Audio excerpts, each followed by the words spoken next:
செய்தி. வணக்கம். விவி செய்திகளுக்காக ஊர் செய்திகள் வாசிப்பது ஸ்பெர்னா. தமிழகத்தில் பிரசித்தி பெற்ற 108 திவ்ய தேசங்களில் ஒன்றான ராணிப்பேட்டை மாவட்டம் ஷோலிங்கர் யோகலட்சுமி நரசிம்ம சுவாமி திருக்கோவில் கார்த்திகை பெருவிழா நடைபெற்று வருகிறது. இதில் திரைப்பட நடிகர் யோகி பாபு அவர்கள் ரோப்காரில் சென்று யோக நரசிம்மர் சுவாமி தரிசனம் செய்தார். திருக்கோவில் சார்பில் பட்டு வஸ்திரம், மலர் மாலை அணிவித்து திருக்கோவில் பிரசாதம் வழங்கினார்கள். திருக்கோவில் பணியாளர்கள், ரசிகர்கள் நடிகர் யோகி பாபுவுடன் செல்ஃபி எடுத்துக்கொண்டனர்.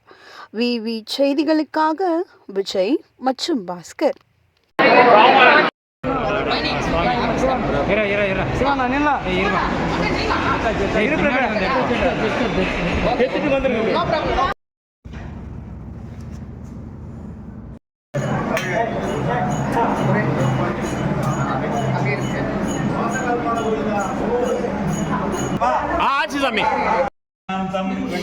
इष्टं मनुष्याणाम् अमुं मनुष्याणां सर्वं मनुष्याणां शतमानं भवति शताय पुरुषस्येन्द्रिय आयुष्येवेन्द्रिये प्रतिष्ठति अमृतविनायका समेत योगान् सिंहस्वामी अनुग्रहम्